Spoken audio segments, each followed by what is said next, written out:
പീരുമേട് ഭാഗത്തെ വിദ്യാർത്ഥികൾ ഉൾപ്പെടെയുള്ളവർക്ക് ഭീഷണിയായിരിക്കുന്ന കാട്ടാനയെ തുരത്താനുള്ള നടപടികൾ വനംവകുപ്പ് വേഗത്തിലാക്കിയില്ലെങ്കിൽ നിരാഹാര സമരം നടത്തുമെന്ന് വാഴൂർ സോമൻ MLA പറഞ്ഞു. പീരുമേട് താലൂക്കിലെ കാട്ടാനശല്യത്തിന് പരിഹാരം കാണാൻ നടത്തിയ യോഗത്തിലാണ് MLA നിലപാട് അറിയിച്ചത്. കഴിഞ്ഞ ദിവസം പീരുമേട് മരിയഗിരി സ്കൂളിന് മുന്നിൽ ബസ് കാത്തുനിന്ന കുട്ടികൾക്കടുത്തേക്ക് കാട്ടാന പാഞ്ഞടുത്തിരുന്നു. 4 ദിവസമായി കാട്ടാന ജനവാസ മേഖലയായ തട്ടാത്തിക്കാനത്തും പരിസരത്തും ചുറ്റിത്തിരിയുകയാണ്. പലതവണ കാട്ടാന മരിയഗിരി സ്കൂളിന് മുന്നിലൂടെ ദേശീയപാത മുറിച്ചു കടന്നിട്ടുണ്ട്. ശബരിമല തീർത്ഥാടകരുടെയും വിനോദസഞ്ചാരികളുടെയും വലിയ തിരക്കാണ് ഇപ്പോൾ ദേശീയപാതയിൽ അനുഭവപ്പെടുന്നത്. നിരവധി പേരുടെ കൃഷിയും കാട്ടാനക്കൂട്ടം നശിപ്പിച്ചു. പ്രതിഷേധം ശക്തമായതോടെയാണ് ജില്ലാ ഭരണകൂടം സർവകക്ഷി യോഗം വിളിച്ചത്. കാട്ടാനയെ മയക്കുവെടിവെച്ച് ഉൾക്കാട്ടിലേക്ക് മാറ്റണമെന്ന ആവശ്യമാണ് പ്രധാനമായും ഉയർന്നത്. ഇവിടെ ഉന്നയിച്ച പ്രധാന പ്രശ്നം പീരുമേട് ടൗണിനടുത്തായി ഒരു വട്ടം കാട്ടാനകൾ താവളമടിച്ചിരിക്കുകയാണ്. അതിനെ ഇവിടുന്ന് തുരത്തുന്നതിനുള്ള നടപടിയാണ് ആവശ്യം. അത് കയറി വന്ന വഴി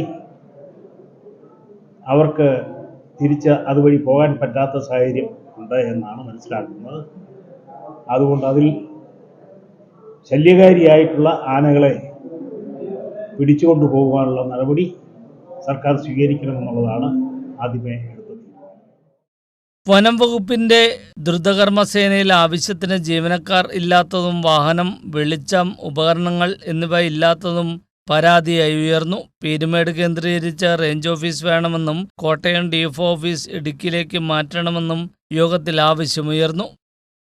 ഫെൻസിങ്ങിന്റെ കാര്യം പറയുന്നുണ്ട്. അത് DD അഗ്രികൾച്ചറുമായിട്ട് ഇപ്പോൾ ഡിസ്കസ് ചെയ്തു. ആ ഫെൻസിങ് കാര്യക്ഷമമായി നിർമ്മിക്കുകയും ബാക്കിയുള്ള എല്ലാ കാര്യങ്ങളും ഫോറസ്റ്റ് ഓഫീസിന്റെ കാര്യം ബഹുമാനപ്പെട്ട MLA ഇപ്പോൾ പറഞ്ഞു. ആ ഫോറസ്റ്റ് ഓഫീസിന്റെ കാര്യത്തിൽ എന്താണ് എന്നുള്ളത് ആ മിനിറ്റ്സിനകത്ത് വ്യക്തമായിട്ട് രേഖപ്പെടുത്തിയിട്ട് അത് റിപ്പോർട്ട് ചെയ്യാനായിട്ടുള്ള എല്ലാ കാര്യങ്ങളും ബാക്കിയുള്ള കാര്യങ്ങളിലെല്ലാം ഓരോ ഡിപ്പാർട്ട്മെന്റുകളും ചെയ്യേണ്ട എല്ലാ കാര്യങ്ങളും വ്യക്തമായി തീരുമാനമെടുത്ത് റിപ്പോർട്ട് ചെയ്യാനും അത് മിനിറ്റ്സ് തയ്യാറാക്കി ഗവൺമെന്റിലേക്ക് റിപ്പോർട്ട് ചെയ്യാനുള്ള എല്ലാ നടപടികളും സ്വീകരിക്കും.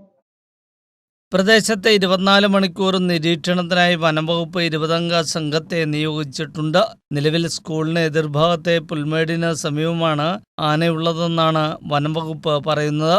സ്കൂൾ സമയങ്ങളിൽ പ്രദേശത്ത് വനപാലകരുടെ പ്രത്യേക സുരക്ഷ ഉണ്ടാകും. കാട്ടാനയുടെ സഞ്ചാരം മനസ്സിലാക്കാൻ ആധുനിക ഡ്രോൺ ഉപയോഗിച്ചും നിരീക്ഷണം നടത്തുന്നുണ്ട്.